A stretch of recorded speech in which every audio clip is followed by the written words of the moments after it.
this idea of cannabis tourism. So you mentioned before baseline guiding principle of ending the stigma around cannabis through travel, which I think is like amazing. Because as you know, like I'm big into ending the stigma and also promoting equity in the industry and creating a fair industry, which is all related together. Can you share some of the proudest moments that you've had, or the biggest accomplishments that you've had with regards to fulfilling that mission? I think just like the concept and seeing it through is the biggest part of the excitement for it. Now, don't get me wrong, cannabis tourism didn't just happen when I came along. Like, it's been around for like 20 something years. Sure. As society started being more accepting of cannabis use, then we're seeing like it blossom and blossom and blossom.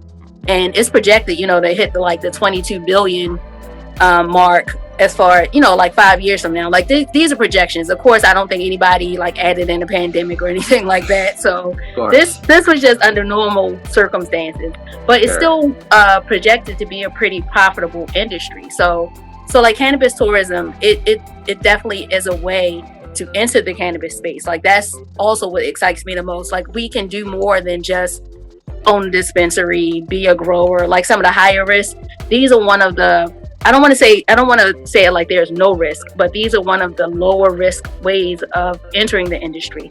So I got started being a traditional travel agent for 5 years or so. So like cannabis tourism, it definitely is a way to enter the cannabis space. Like that's also what excites me the most. Like we can do more than just own a dispensary, be a grower. Like some of the higher risk, these are one of the, I don't want to say it like there's no risk, but these are one of the lower risk ways of entering the industry. So I got started being a traditional travel agent for 5 years or so. Why aren't more people doing it with, cannabis? I mean, you do it with wine, you do it with beer, craft beer tours. Why not do it? So just researching, I noticed there are people, but I'm like, why don't I hear about it? It's a risky business. It is. I mean, with it being a Schedule I drug, you still are, this is the only industry where you're kind of operating legally and illegally at the same time.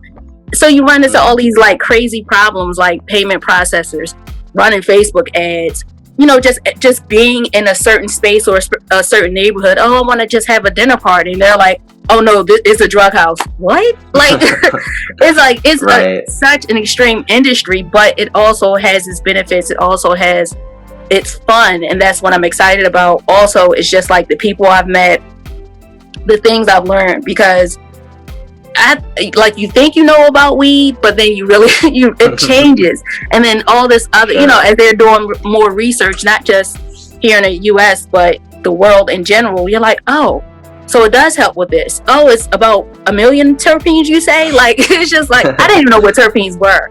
Right. So just the learning experience, the people, the cannabis industry, I guess it kind of feels like when people first entered, I don't want to say first entered into the alcohol industry, but like the Budweisers of the family, like once you see, oh, for sure, I guess it's like pioneering as well. Again, I don't want to take away from people that have been doing it for like 20 something years, because it really has. Like cannabis tourism has been around in the aspect, and when I say tourism, I mean everything from just visiting a local vendor and visiting their farm. No farm is too small or too big. Mm-hmm. It's, going to educational workshops and things. It's actually just having a space where you can consume